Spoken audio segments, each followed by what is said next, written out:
So we were discussing transactions of the perception of light tracked at various sites. Suppose we have the first transaction at the optic nerve. What is the optic nerve? The retina, the ganglion cells of the retina have put out their axons through the optic disc and they have formed the optic nerve. Now if the optic nerve is cut, transected on the left eye, the whole of the vision of the left eye is gone. So what remains behind? The subject can only perceive through the right eye. The whole of the world is only visible through the right eye. Now, regarding the second site of transaction or second site of injury.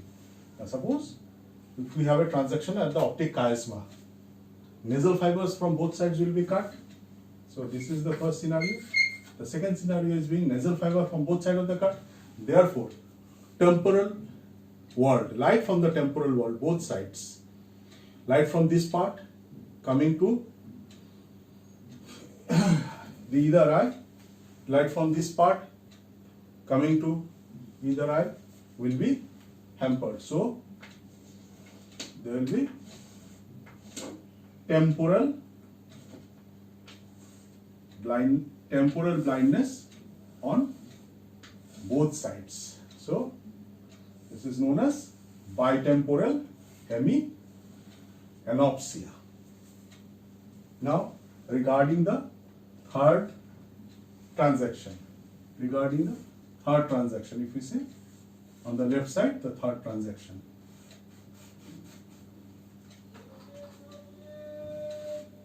So we are considering everything on the left hand side. So the third transaction, the temporal fiber from the left side is gone, which remains ipsilateral. So the temporal fiber from the left side is gone. So whatever light came from the nasal aspect of left side is gone. So the nasal world is gone. So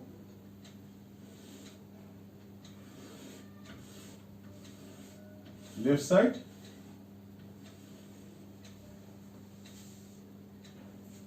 this portion is blinded.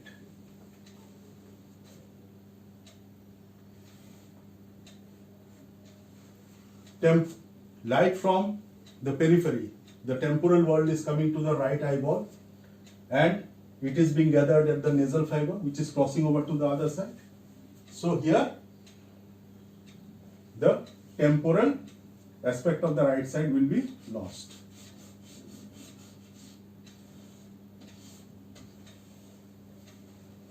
So this is homonymous hemianopsia. This is bitemporal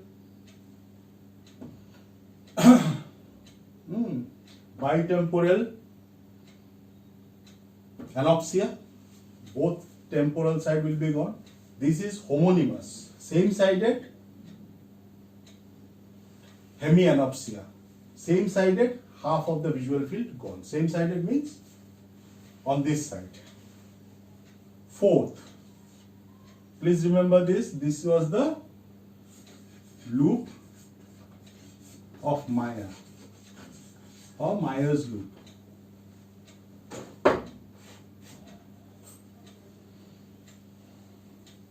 This is a portion of the optic radiation which goes into the temporal lobe. So any injury of the temporal lobe might result in damage to the Meyer's loop. And what do you see there?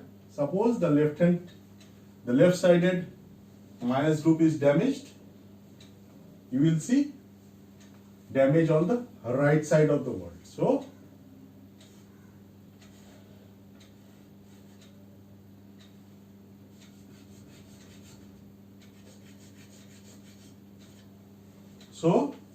you have an entity which is known as the upper quadrant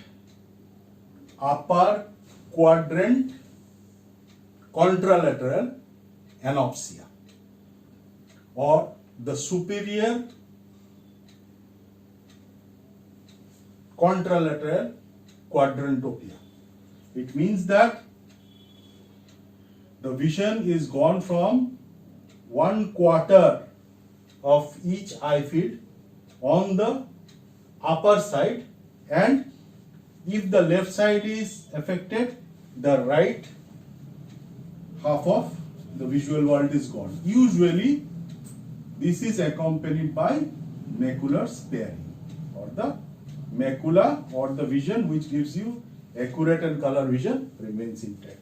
So this is superior contralateral quadrantopia, okay, with macular sparing. If a large area of the cortex is also damaged, the macular fibers are usually spared.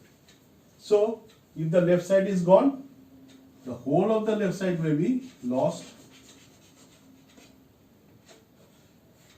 Then we have damage to the right visual field, but we have macular sparing.